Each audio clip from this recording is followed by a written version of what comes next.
Atomic model का हिसाब किताब क्या है? इमेजिन कीजिए कि चार अंधे हैं, ठीक है। उन्हें एक पार्क में ले गए, वहां पार्क में हाथी बना था। वहां पार्क में क्या बना था? हाथी।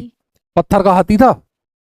तो उस हाथी की जो सूंड थी ना पत्थर की, वो एक को पकड़ा दी, एक अंधे को उस सूंड के पास खड़ा करके उसके हाथ सूंड पे रख दिए। एक अंधे को पूंछ पकड़ा दी हाथी की,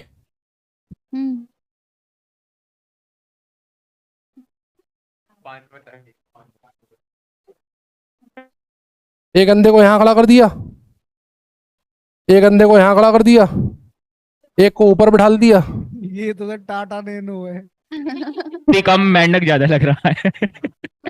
भावना हो समझो।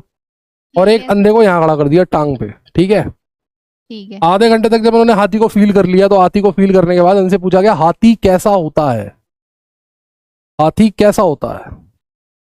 तो जो पूंछ पे खड़ा था बोला हाथी एक पतली रस्सी के जैसा होता है। और सूंड पे खड़ा था वो बोला होता तो रस्सी जैसा है, लेकिन ये गलत बता रहा है, पतली रस्सी नहीं होती, मोटा रस्सा होता है। जो पैर पे खड़ा था वो बोला हट, दोनों गलत बता रहे हो, हाथी खंबे जैसा होता है। जो पीठ पे चढ़ के बैठा था वो बोला बक, तीनों पागल हो तुम, हाथी चट्टान जैसा होता है। और हाथी इतना लंबा चौड़ा होता खत्म ही नहीं हो रहा होता है। अच्छा। और पता है हाथी के पास गेहूं के जैसे गेहूं के सूप भी होते हैं, हाथी के कान, गेहूं का सूप भी होता है हाथी के पास, क्योंकि जो ऊपर बैठा था उसने कान भी छू के देखे होंगे हाथी के।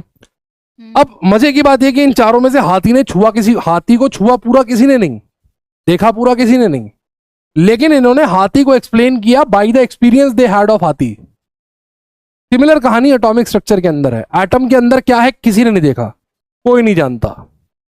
एटम के अंदर क्या है, एटम कैसा दिखता है, किसी को नहीं पता। लेकिन अलग अलग समय पर अलग अलग साइंटिस्टों ने कोशिश की है एटम को समझने की और समझाने की, और ये जो समझने समझाने का हिसाब किताब है, इसी को हम लोग एटॉमिक मॉडल्स कहते हैं। और इन्हीं एटॉमिक मॉडल्स की लिस्टिंग की गई है इस चैप्टर के अंदर। तो ये चैप्टर आपको एटॉमिक मॉडल्स के बारे में समझाएगा कि डिफरेंट एटॉमिक मॉडल्स किस तरीके से आए और कैसे हमारी एटम्स की जो अंडरस्टैंडिंग है वो समय के साथ में डेवलप होती चली गई। ठीक है, कैसे हम समय के साथ में